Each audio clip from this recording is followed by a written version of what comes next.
Yes, reka mfata umwanya mbashimira cyane mwe mwakoze subscribe ku Makuru TV ndetse namwe mukomeje kugenda muri ibiganiro byose tubagezaho umunsi ku wundi. Wowe utameze neza reka nkubwire ngo ihangane, Imana iza kugufasha umere neza, ndetse nawe umeze neza ajya ukagushima Imana kuko niyo iba yagutije ubu buzima. Uyu munsi rero twanyarukiye muri Tanzania, aho ari kuvuga inkuru nziza ko perezida wa Tanzania ariwe Samia Suluhu Hassan arimo ararahira kuba umukuru w'igihugu ndetse akayobora iki gihugu cya Tanzania.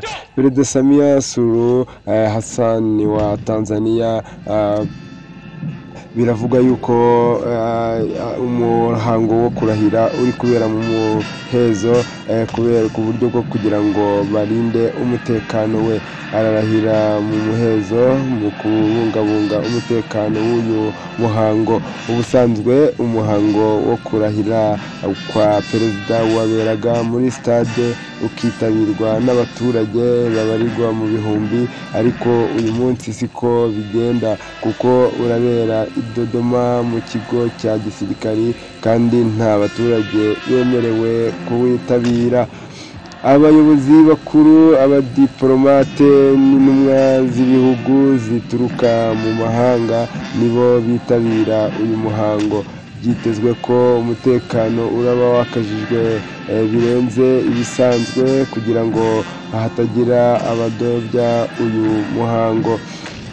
Iki cyemezo cyatangarijwe kuri televiziyo y'igihugu kuwa 2 Ugushyingo, cyafashwe nyuma y'aho tariki ya 29 Ukwakira abaturage benshi batangiye imyigaragambyo yamagana amatora y'umukuru w'igihugu yabaye uwo munsi.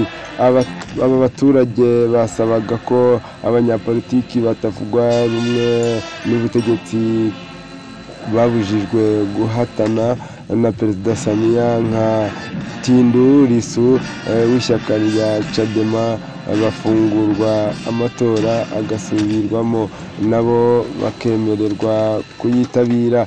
Tariki ya 1 Ugushyingo Chadema yatangarije ibiro ntaramakuru AFP ko kugeza ubwo umunsi abantu batari munsi ya 800 bari bamaze gupfira mu myigaragambyo. Ishami ry'umuryango w'abibumbye rishinzwe uburenganzira bw'ikiremwamuntu ryo ryagaragaje ko abapfuye bagera ku 10. Komisiyo y'amatora ya Tanzania yatangaje ko perezida Samia yatsinze ku majwi 97.36%. Abakandida 16 bari bahatanye basaranganya atageze kuri 3.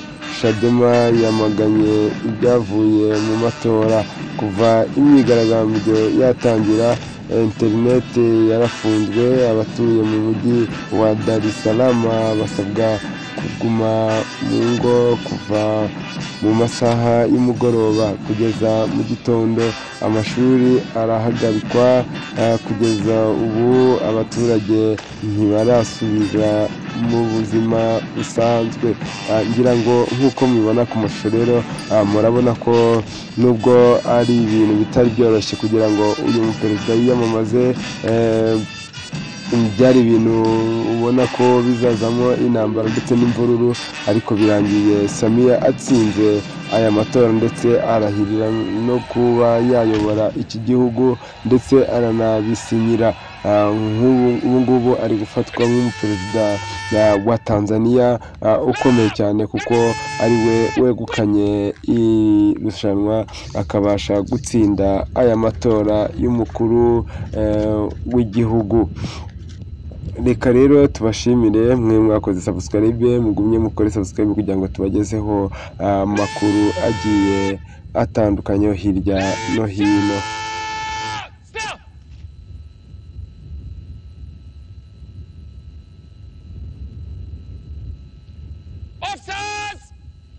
Kwa ukaguzi wa rais, sehemu zenu jipange.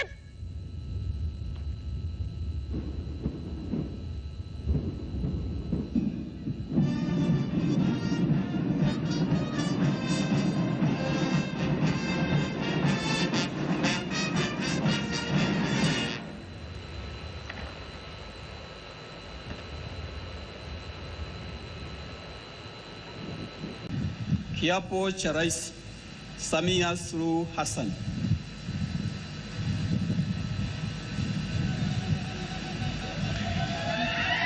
Mheshimiwa wageni waalikwa, ndugu wananchi, mabibi na mabwana, Mheshimiwa Rais mteule wa Jamhuri ya Muungano wa Tanzania sasa anaelekea katika meza ya kiapo.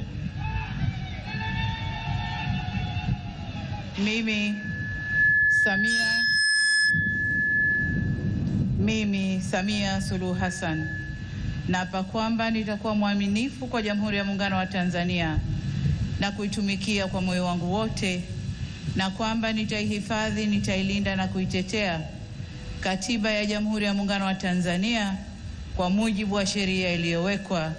Ewe Mwenyezi Mungu nisaidie.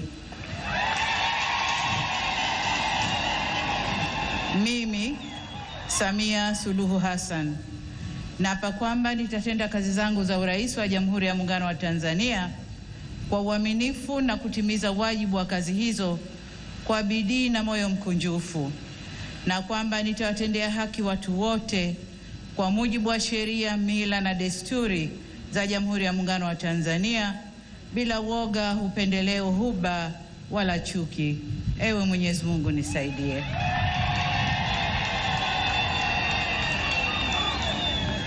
Mimi Samia Suluhu Hassan naapa kwamba katika kutekeleza madaraka niliyopewa kwa mujibu wa Katiba ya Jamhuri ya Muungano wa Tanzania, nitatetea na kudumisha umoja wa Jamhuri ya Muungano wa Tanzania kwa mujibu wa Katiba ya Jamhuri ya Muungano wa Tanzania.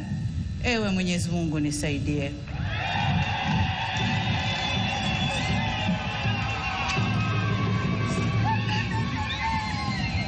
Mheshimiwa wageni waalikwa, ndugu wananchi, mabibi na mabwana, tayari Mheshimiwa Rais wa Jamhuri ya Muungano wa Tanzania na Amiri Jeshi Mkuu ameshakula kiapo na sasa anasaini hati ya kiapo chake.